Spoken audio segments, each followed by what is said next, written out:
Kavana bitfila. Après qu'on a vu combien la tfila elle est importante, combien la tfila c'est important, et combien chaque tfila correspond justement, comme on a dit, ces korbanot, c'était pas par hasard, on faisait des sacrifices à tel moment.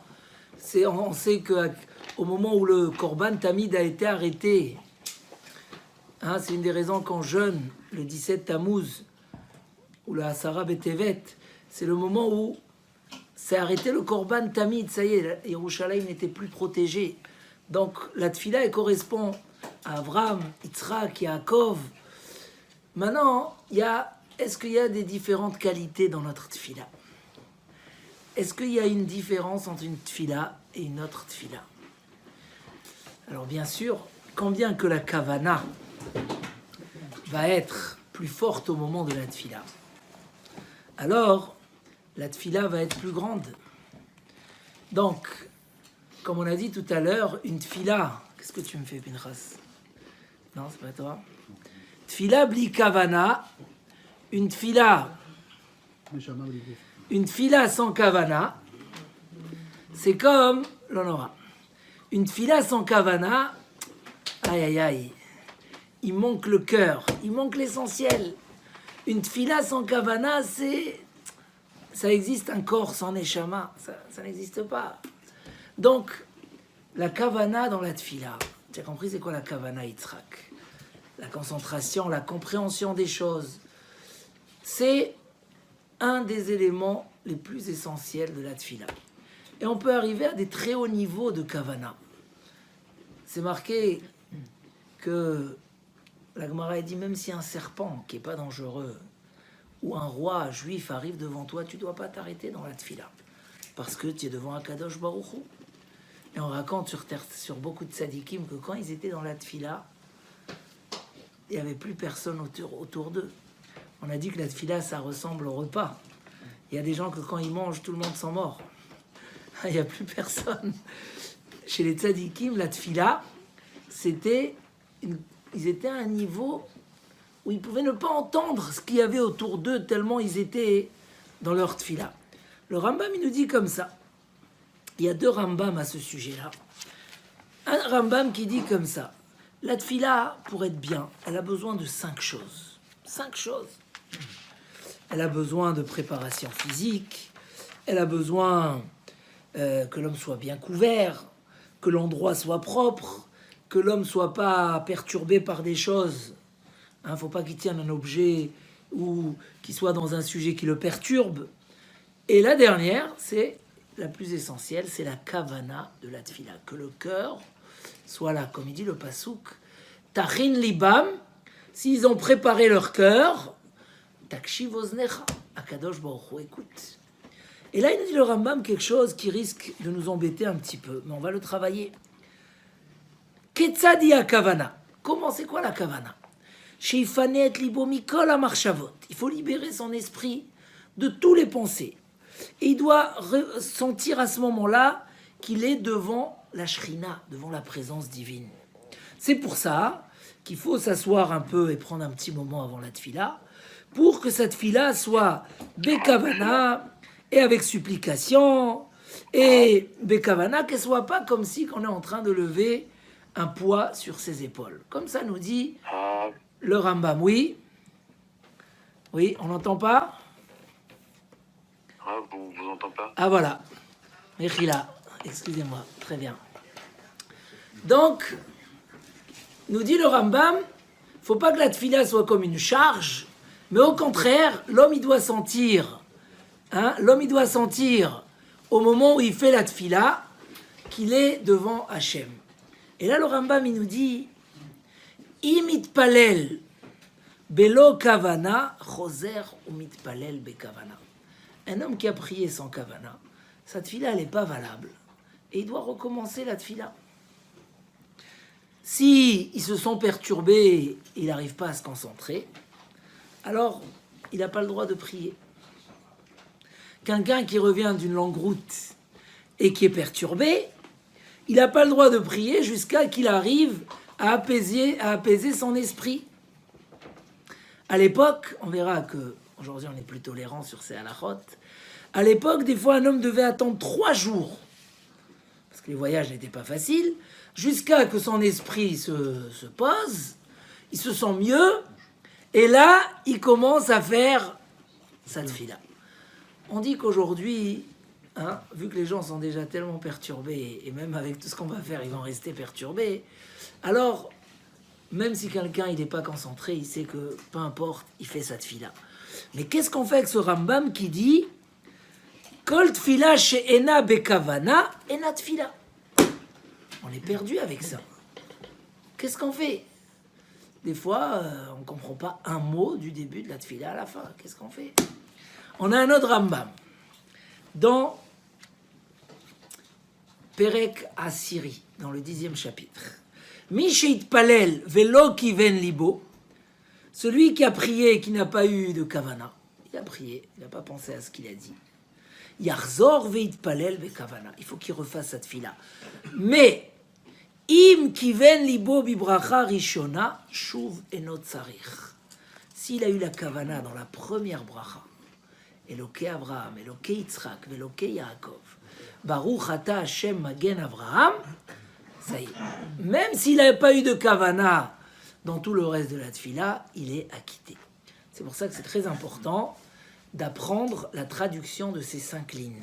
J'ai même envoyé sur le groupe la traduction en hébreu. Peut-être si quelqu'un peut la traduire en français, ça serait bien. Tu entends, David? J'ai envoyé sur le groupe l'explication de ces premières brachot. Et ça, c'est obligatoire, le minimum. Maintenant, la question, c'est quoi le minimum de la kavana? Qu'est-ce que je fais si même cette première bracha, je ne sais pas, je ne comprends pas c'est quoi cette première bracha? Qu'est-ce que je fais? On a un Briskerov, le Rav Mibrisk, qui est très étonné justement, parce que dans la première fois, le Maïmonide, il dit, sans aucune tolérance, une tfila sans kavana, c'est pas une tfila. D'une autre part, dans l'autre Rambam que je vous ai lu, il dit, ah bon, si tu as eu la kavana dans la première bénédiction, c'est valable aussi. Il y a un problème aujourd'hui. C'est quoi le problème? Avec les téléphones. On n'est pas concentré, c'est pas bien. Pas du tout, et partout, moi je le vois. D'accord. Alors pour ça, il faut éteindre. On a toujours un œil dessus. Il faut éteindre le téléphone au moment de la tfila. C'est une des 5 choses que le Rambam y précise. Une des 5 choses, c'est ne pas avoir, on les a lus les 5, ne pas avoir des choses dans son entourage qui le perturbent de la tfila. Donc c'est pour ça que Béhémet, il faut éteindre les vibreurs. On arrive à la tfila, on veut faire une belle tfila, et nous on veut se concentrer, et on veut qu'Akadosh Baruch Hu écoute notre tfila, on éteint, nigmar. Même le vibreur, ça nous fait penser, ça nous amène ailleurs. Déjà on a tellement de mal à se concentrer que si en plus on rajoute les perturbations. Mais il demande le Briskerov, je comprends pas. Une fois le Rambam, il s'est contenté de dire une bracha suffit. Si tu as la kavana dans une bracha, ça suffit. Et plus tard, le Rambam, et juste avant, le Rambam nous disait non, ce n'est pas une tfila. Et là, nous explique une explication très importante. Il y a 2 sortes de kavana pendant la tfila. Il y a une kavana, c'est l'explication des mots dans la tfila.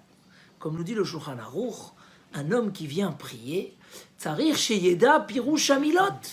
Il faut qu'il sache la traduction des mots. Et sur ça, on est très embêté.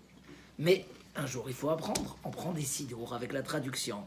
Et c'est sûr que rien que les mots de David Ameller et les mots que nous ont instaurés nos chachamim dans la tfila sont énormes. Quand tu sais que Refaïnou, tu pries sur la santé, c'est autre chose que si tu crois que tu lis un article ou je sais pas, tu lis quelque chose. Tu lis, même tu penses, tu lis du Tehillim. Non, tu es en train de prier sur ta santé.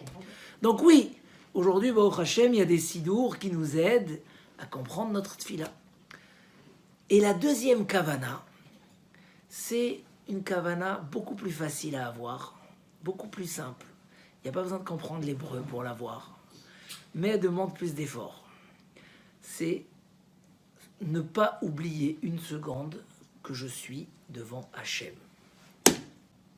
C'est aussi une kavana. Shiviti Hachem, Shiviti Hachem, il n'y a pas un Marocain ici. Shiviti Hachem, l'enegdi tamid. Shiviti Hachem, l'enegdi tamid. David Amer, il disait, j'ai Hachem devant moi toujours. Un homme qui prie et qui est en train de penser à son travail, à ses machins, il se sent pas devant Hachem, c'est problématique. Et quand on prend le Shulchan Aruch dans Ilchot Tfila, sur quoi il insiste plus sur le fait de sentir que je parle à Akadosh Baruch Hu.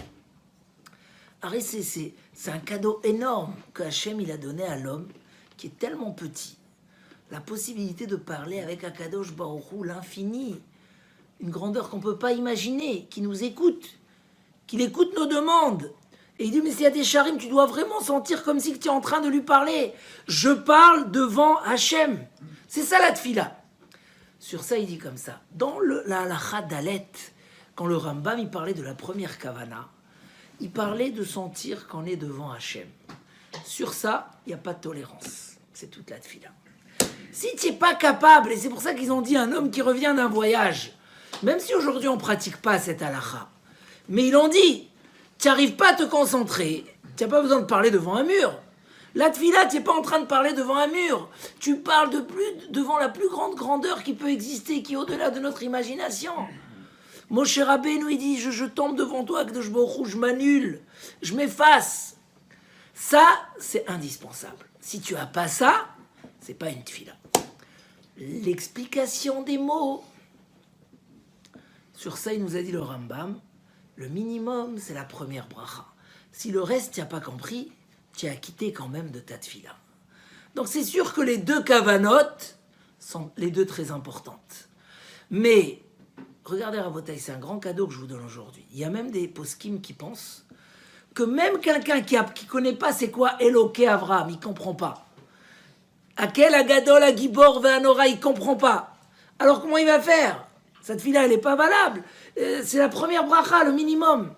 Si il a au minimum la kavana qu'il est devant Hachem, il est acquitté de cette fille-là. Donc qu'est-ce qui est plus dur et qu'est-ce qui est plus facile? D'une part, comprendre, c'est plus facile pour certains. Pour d'autres, c'est plus dur. Mais ce qui est accessible à tous, et ce qui peut donner à la personne la plus simple, quelqu'un qui n'a pas l'occasion d'ouvrir tous les livres, mais qui peut faire une plus belle tfila que tous ceux qui l'entourent, et que cette tfila, ça va être la couronne des tfilotes de tous ceux qui sont à la synagogue, c'est celui qui arrive à se libérer. Donc oui, tu as eu raison de parler du portable à ce moment-là.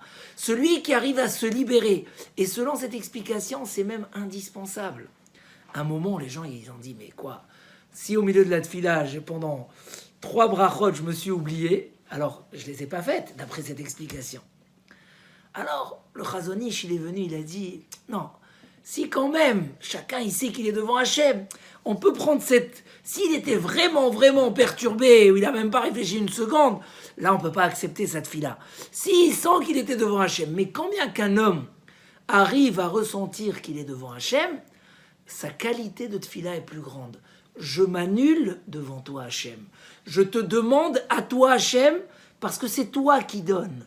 La santé, on a bien vu aujourd'hui, avec tous les systèmes merveilleux de santé, personne n'avait la santé. Le monde entier, ni les États-Unis, ni la France, il n'y a pas. Tout le monde était perdu. Une fois on te dit ce virus il passe comme ça, une fois on te dit il passe comme ça, une fois il va à droite, une fois à gauche, on ne savait plus rien. Les hôpitaux n'ont plus de place.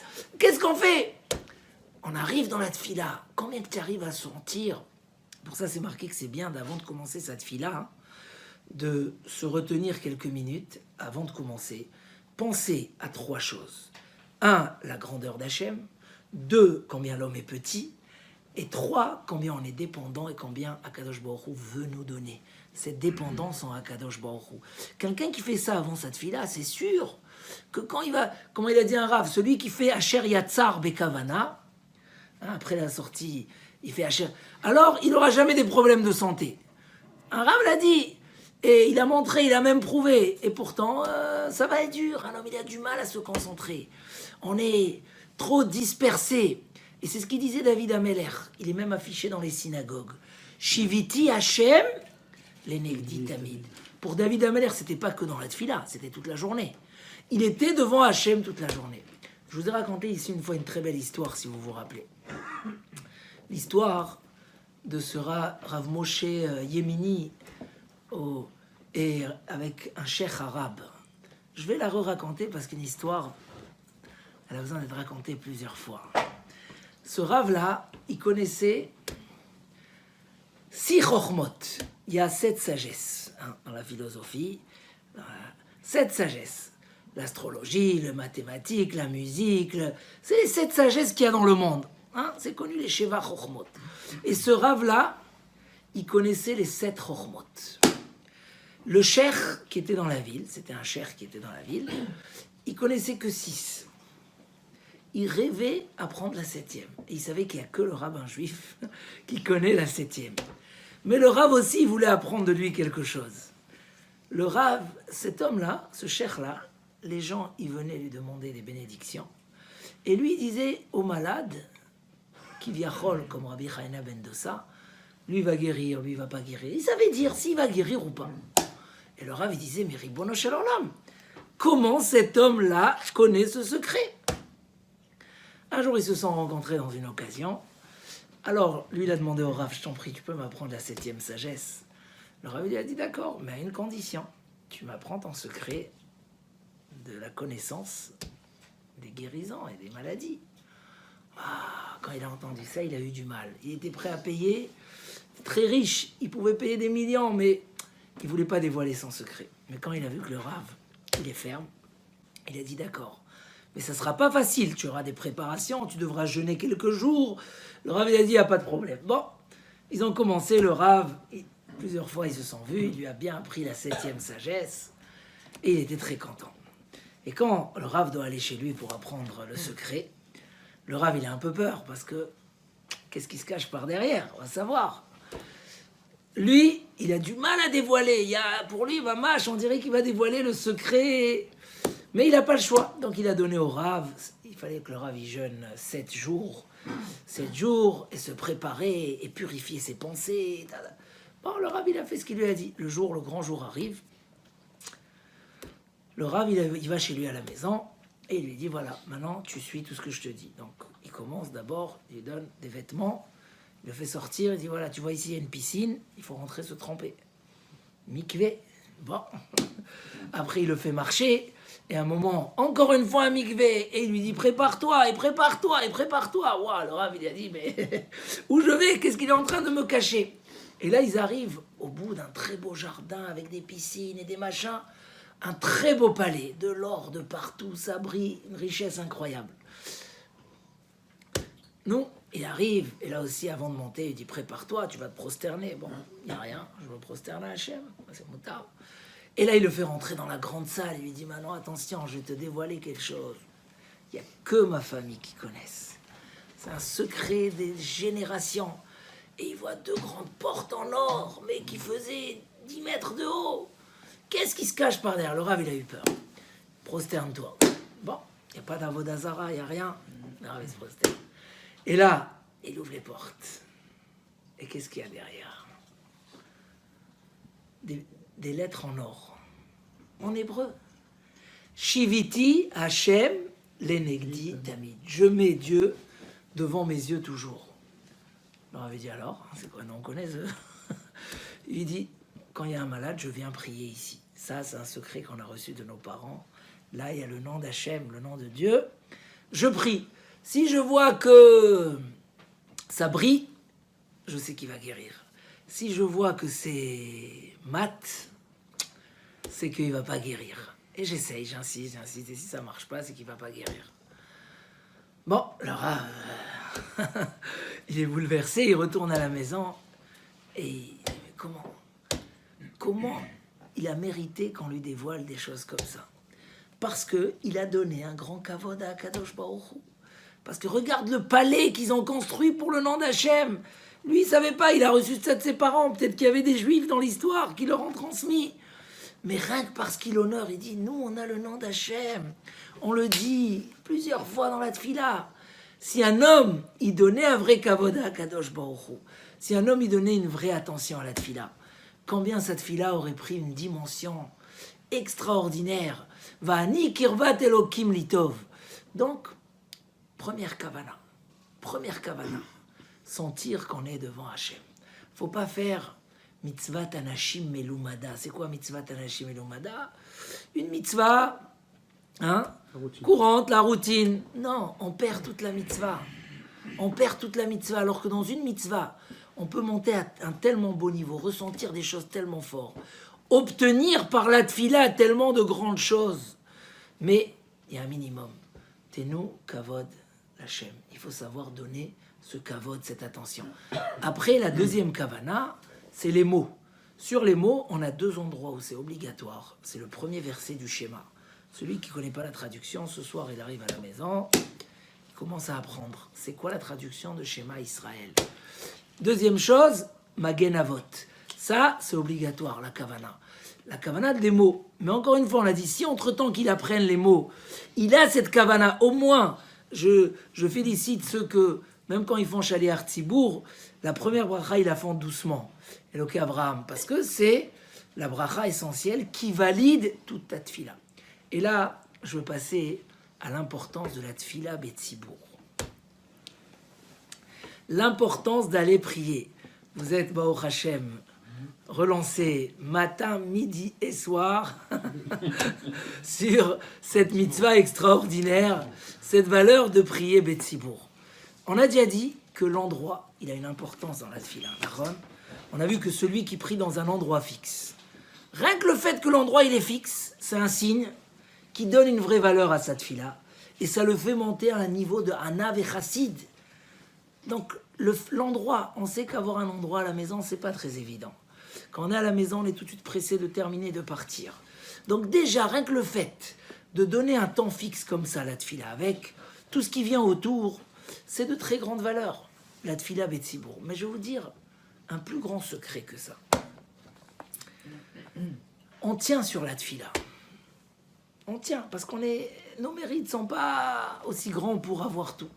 Il dit le Chafetz Chaim, si on savait combien de décrets, mauvais décrets, on annule, et il amène là-dessus des sources, combien, quand on dit Amen dans les Bate Knesiot et Amen Yesh Meraba, ça veut dire qu'on a tellement de dangers autour de nous, tellement. Je ne parle pas des dangers qu'on a découverts ces derniers mois, des dangers de microbes, mais même des dangers de gens qui nous poursuivent.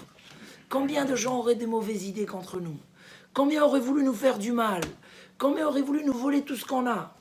Et qui c'est qui déchire tous ces décrets? C'est les tfilotes et ce que l'âme Israël est dit Amen Yesh Meraba. Donc, je vais aller plus loin que ça. Qui n'a pas besoin de la tfila? Qui ne doit pas être protégé dans sa santé? Quand tu entends autour de nous des jeunes, je ne vais pas amener d'exemple, mais malheureusement on entend des jeunes, 30 ans, il a ça, celui-là il a attrapé cette maladie, celui-là, Ribono Shel Olam. Tu dis, combien de gens très jeunes qui ont attrapé le corona et qui ont mal terminé? Des gens jeunes. La santé, la bracha, la refoua, la sagesse, les enfants. Quand ta tfila, elle est seule, pour qu'elle passe au ciel et qu'elle soit acceptée, il y a une condition. Le cœur sur les mains, elle dit la Gemara. Il faut que ta tfila, elle est bekavana au plus haut niveau. Sinon, elle passe pas. Elle passe pas, c'est clair et net. Il y a même le Keilot Yaakov qui écrit qu'il y a beaucoup de filotes qui ne passent pas là-haut, du tout, parce qu'ils sont yachid. Mais grâce à quoi? Pourquoi on les fait quand même? Parce qu'on a une mitzvah de prier, on fait notre mitzvah. Mais la tfila, 80% elle n'est pas montée là-haut. Tu l'as pas fait comme il fallait. Mais quand la tfila, elle est Betzibour, elle dit la Gemara dans Brachot, Akadosh Baruch Hu ne la refuse pas, peu importe comment elle est. Toi, tu as fait plus Bekavana, lui, il a fait plus, avec plus de sérieux, lui, il a pensé à cette bracha. Akadosh Baruch Hu, il réunit la tfila de tout le tzibour, et il fait de ça une très belle tfila. C'est comme un corps. Un corps, il ne peut pas tout faire seul. Donc, il a besoin des mains pour s'occuper, il a besoin des pieds pour marcher, il a besoin des yeux pour voir. Donc, c'est ça, tfila betzibour, il dit le Kuzari. Et l'Agmara le répète, Rabbi Shimon Bar Yochai, Léolam, que l'homme doit toujours faire tous les efforts qu'il peut pour aller prier avec le tzibour. Parce qu'une tfila de tzibour, jamais elle est refusée du ciel. Jamais. Comme ça, l'Agmara, elle est ma'aricha. Akadosh Baruch Hu s'est promis, il écoute la tfila de tzibour. Alors regardez, on a le choix que toute notre filote arrive au ciel, sans kavana. Tout ce que Chachamim nous ont mis dedans, la santé, la sagesse, la parnassa, tout, elle est montée, elle est arrivée devant Hachem. Tu t'imagines? Tiens, les gens, ils envoient des contrats. Sur chaque contrat, ils doivent toucher 500, 1000, 2000. Et les contrats, ils n'arrivent pas à destination. L'argent, elle n'arrive pas. Qu'est-ce qu'on fait?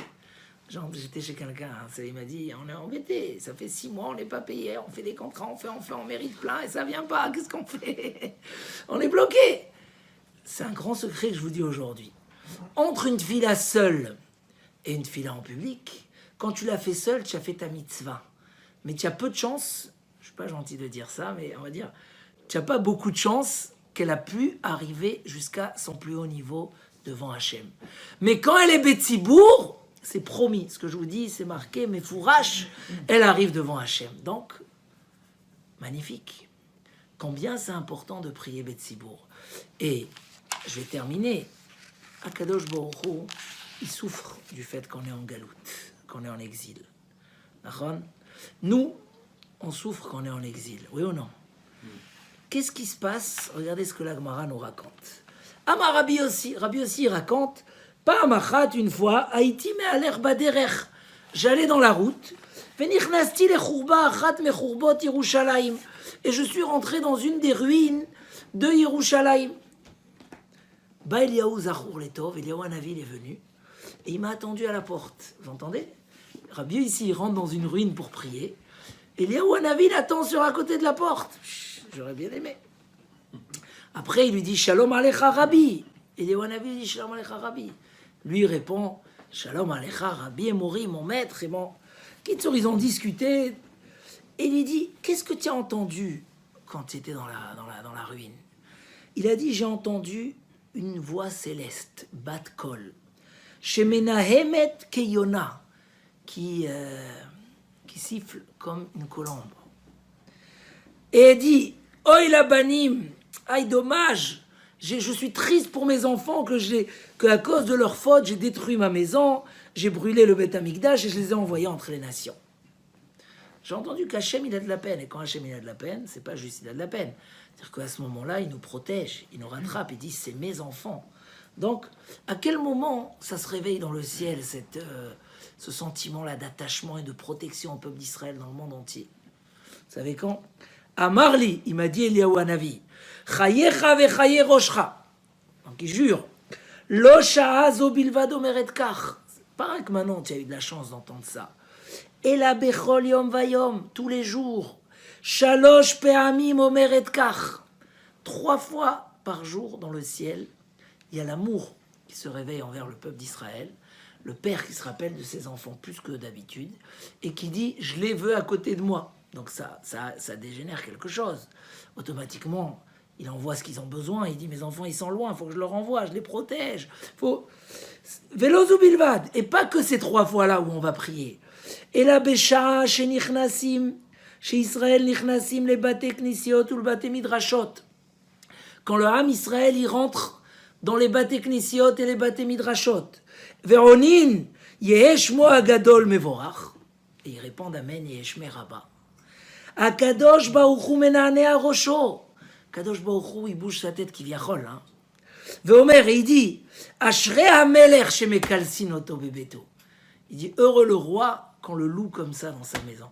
Kadosh Baruch Hu, il se réjouit de ce qu'on fait. Mal oleav sheigla et banav. Kadosh Baruch Hu, il dit pourquoi je les ai envoyés en exil? Et dommage pour les enfants qui ne sont pas sur la table de leur père. Vous imaginez? Eliyahu Hanavi nous dévoile que quand on vient ici à 23 rue d'Alembert et on dit à Kadosh Baruch Hu Yesh Meraba, à ce moment-là, Kadosh Baruch Hu, il nous écoute parce que c'est une tefila b'tzibour, parce qu'on demande le kavod d'Akadosh Baruch Hu, et il dit vous êtes mes enfants. Je suis fier et heureux que vous dites ces choses-là. Je pense à vous et je sens la tristesse et je sens que vous n'êtes pas sur ma table et que vous devez redevenir. Combien de bracha arrivent quand Akadosh Baruch Hu dit ces choses-là? Qu'est-ce que c'est extraordinaire? Donc la tefila b'tzibour, en dehors qu'elle est de très, très haute qualité, en dehors qu'elle a une place, pas stam une place kadosh, en dehors qu'elle est promise d'être acceptée dans le ciel. Mais nous aussi, on passe ce moment de Gdusha. C'est incroyable combien ça nous fixe à un niveau supérieur. Et là, je terminais avec ce petit message de la paracha. Yaakov Avinu, il s'est sauvé à Haran. Il est passé dans l'endroit du Beth Amikdash. Comment on l'appelle? Har Hamoria. Mais il a continué, il se sauvait de Esav qui voulait le tuer. Il arrive à Har Hamoria, il arrive à Haran. Il dit comment je suis passé dans l'endroit que mes parents ont prié. Bemakom sheitpalelu bo avotai, dans l'endroit où mes parents ils ont prié. Velo itpalalti, j'ai pas prié dans le même endroit. Je retourne. Yahav da'ate le miedar. Il a dit, ah pas, je dois retourner. Mais tu es en danger, ça, il veut te tuer. Eliphaz, il lui a déjà pris toutes ses affaires, tout son argent. Tu es en danger. Il n'y a pas, je peux pas ne pas prier. Je peux pas, mais qu'est-ce que l'endroit il compte? Et alors, tu as prié ici au Beth Amidrash, au Beth Amikdash, tes parents, pas tes parents. Yaakov Avinu, il refait marche arrière. Vous savez ce qui se passe? Il fait un pas. Il y a kfitzat aderer. La route est saute. Ça veut dire en fait, il y a un miracle et il arrive tout de suite. Et il prie là-bas. Et quelle promesse il prend pas? Je serai avec toi, je vais te protéger, je vais te ramener dans la terre. Je te donnerai à toi tous les brachot et c'est de ta descendance que va sortir le peuple d'Israël. Toutes les brachot qu'il rêvait, il a eu à ce moment-là. Alors, le Chachamim demande, mais pourquoi Hachem ne l'a pas arrêté quand il est passé? Il est allé, il était là. Pourquoi le laisser aller et attendre qu'il retourne, lui faire un miracle et le bloquer? Il y a même eu un miracle qu'il ne voulait pas dormir là-bas et Hachem voulait lui annoncer dans la nuit les bonnes nouvelles, les promesses qu'on va lire dans la paracha de cette semaine. Alors Hachem, il a fait coucher le soleil plus tôt pour qu'il dorme là-bas. Sinon, il aurait continué sa route. Donc si on est prêt à lui faire tellement de miracles, pourquoi on ne l'a pas arrêté? Il dit Rashi. Il amène ça de Chazal. Il dit, si lui, il n'a pas pensé, on peut pas. On peut pas l'arrêter. C'est une règle dans le ciel. Tu demandes pas, tu cherches pas. On peut pas. Il n'y a pas. Tu veux recevoir, il faut que ça vienne d'abord de ta part. Une fois que ça vient de ta part, là, on peut te donner tout ce que tu veux. C'est le grand principe de la tefila aussi. Un homme qui pense pas, qui demande pas, que pour lui, la tefila, c'est une lecture, c'est un devoir. On veut lui donner, peut-être qu'il a plein de brachot, mais on lui donne pas. Il prie pas, il demande pas. Il se rend pas dépendant. Il dit le Maharal, l'essentiel de la tefila, c'est que tu te rends dépendant d'Hachem. Et se rendre dépendant d'Hachem, c'est le plus haut niveau de la Emouna. C'est la plus grande relation avec Akadosh Baruch Hu. Plutôt que tu crois que tu es dépendant de la CAF ou de la ou de ton travail ou de si, tu vas dans la fausse adresse. David, tu es dans la fausse adresse. Tu sais où est la source. Maintenant, avec tous les nouveaux métiers, ils attendent les réponses, les agréments. Tu dépends que d'Hachem. C'est un niveau extraordinaire qu'Hachem il veut. Moi, beaucoup de gens, ils me disent non, moi, je ne peux pas demander à Kadosh Baruch Hu. Je ne vais pas le déranger pour ça. Vous avez entendu cette expression? Je ne vais pas déranger Hachem pour qu'il m'envoie un peu d'argent. Je dis, mais Hachem, qu'est-ce qu'il veut un enfant, un père? Il veut que ses enfants soient attachés à lui. Donc au contraire, il dit Rabbi Shimon Bar Yochai, pourquoi on n'a pas donné la manne tous les jours? Parce que sinon, quand un homme il demande à son fils de l'argent pour 3 jours, il ne le voit pas pendant 3 jours. Donc qu'est-ce qu'il a fait à Kadosh Baruch Hu? Il enlève pour que l'homme il se rende dépendant de lui. Un homme que malgré qu'il reçoit ici, il reste dépendant. Alors on peut lui donner déjà pour 10 ans, 20 ans, 100 ans, 200 ans, on peut lui donner de l'argent combien qu'il veut. On lui donne la parnassa, la refoua. Mais ce niveau-là d'être nitla be'akadosh baruch hu, c'est ça la avoda, c'est ça le vrai travail. Tant que Rachel, elle donnait un espoir que Yaakov va prier, va lui donner des enfants, elle n'a pas eu d'enfants. Dès qu'il y a eu cette confrontation dans la paracha de cette semaine, où Yaakov lui a dit hey, « je suis pas Dieu, moi, hein, c'est moi, ça y est », il a rejeté, très dur, et Rachid déjà, il pose la question. Là, elle a dit « j'ai plus sur qui compter, je tourne les yeux vers Hachem ». Tout de suite, Vaishma, elle a Elohim, elle a eu un enfant. La tfila, c'est combien qu'un homme, il arrive à reconnaître qu'il y a une seule source de la bracha. C'est toute la émouna, c'est tout le lien avec Akadosh Baruch Hu. Si tu ne penses pas demander, si tu ne penses pas aller à la synagogue, peut-être qu'il y a des milliers de brachot qui t'attendent. Mais tu ne viens pas les prendre. Yaakov, il aurait continué, on ne sait pas quand il aurait eu cette promesse. Dès que, une seconde, rien que tu as fait le premier pas, tu es parti au Beth Knesset, tu es parti, tu as demandé, tu as fait une bonne fila Bekavana, là ça se déclenche. Vous connaissez l'histoire avec le Baal Shem Tov, et je vais m'arrêter là pour ne pas finir trop tard. Le Baal Shem Tov, c'est une histoire très connue. Il y avait un homme qui, très pauvre, très simple. Un jour, le Baal Shem Tov, il dit, je veux qu'on va chez cet homme-là. Il prend 10 chassidim et il va là-bas. Il tape à la porte, est-ce qu'on peut s'installer chez vous? Baruch haba, hein, quel mérite. Bon, maintenant il faut leur donner à manger. Les premiers jours, ils ont fini les économies. Après, il n'y avait plus comment donner à manger à ces chassidim. Les chassidim, ils écoutent que le mari dit à sa femme, écoute, on va vendre notre vache qui nous donne le lait. C'était ça leur parnassa, c'était leur machine à sous. Ça leur donnait un peu d'argent. On va la vendre, on va leur donner à manger, il n'y a pas le choix. Ils ont vendu la bête, ils ont donné à manger. Dès qu'il n'y avait plus d'argent, le Rav, il a décidé qu'il s'en va. Les chassidim, ils ont dit, mais comment ça, on n'a pas le droit de manger le pain d'un pauvre. Comment on a fait une chose pareille? Un jour, ils sont allés lui demander. Après beaucoup de temps où ça a mijoté.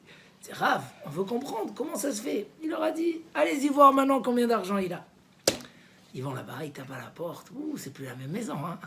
Il y avait les chandeliers en or et tout. Tu peux nous raconter d'où tu as eu ça? Il dit, je sais pas. Dès que vous êtes parti, on vous dit la vérité, on n'avait plus rien. Même pour manger une pépite, on n'avait pas. On a prié, prié, prié. Et voilà que ça tape à la porte. Qui c'est qui tape à la porte? Notre voisin. Ils avaient un voisin qui était soulard. Mais chaque fois, eux, ils s'occupaient de lui. Que chaque fois, il avait besoin de quelque chose, ils étaient gentils avec lui. Il tape à la porte, il dit, écoutez, je sais qu'il ne va pas me rester longtemps à vivre. Mon fils n'est jamais venu me voir. Je n'ai pas besoin de lui laisser mon argent. Vous m'avez aidé. L'argent, elle est pour vous. Viens avec moi, je te montre où j'ai caché mon argent. Il l'amène dans la forêt, il lui montre un tronc d'arbre qui était percé. Il dit, ici, il y a un gros trésor, beaucoup, beaucoup d'argent. Tout ce que j'ai fait dans ma vie, dès que je meurs, c'est pour vous. 2-3 jours après, il est mort. Ils sont partis, ils ont pris tout l'argent. Il dit, bon, Hachem. Bon, ils sont revenus chez le Baal Shem Tov. Ils ont dit, alors, comment c'est lié? Il a dit, j'ai vu que cet homme-là, il y avait une bracha extraordinaire pour lui. Mais il demandait rien. Il avait peur de déranger Akadosh Baruch Hu. Tu déranges pas Akadosh Baruch Hu. Au contraire, c'est là où tu témoignes ta foi en lui. C'est là où tu montres que tu as compris que c'est de lui et que c'est pas d'ailleurs. Au contraire, Hachem, il aime la tfila de son peuple. Akadosh Baruch Hu mit'ave li tfilatan shel tzadikim. Akadosh Baruch Hu, il désire. C'est marqué pourquoi les matriarches n'avaient pas d'enfants. Parce qu'Hachem, il voulait qu'ils prient. Hachem, il aime. Il nous a envoyés dans le monde pour ça, pour qu'on reconnaisse. Et quand on dit Amen Yeshme Rabba, Hachem, il dit waouh, voilà mes enfants. Je veux les ramener à Yerushalayim. Chaque fois qu'on dit Amen Yeshme Rabba. Donc, si on a compris ça, on a compris la valeur de la tfila. On a compris combien que c'est important, combien qu'on l'a fait Betsibour. Combien elle est grande et combien on devient grand. Et combien Akadosh Baruch Hu est heureux et fier de cette tfila. Et c'est même la source pour avoir toutes nos bénédictions. Tout vient d'Akadosh Baruch Hu. Alors, Bezrat Hashem, qu'on soit zoché, que Akadosh Baruch Hu écoute notre filote.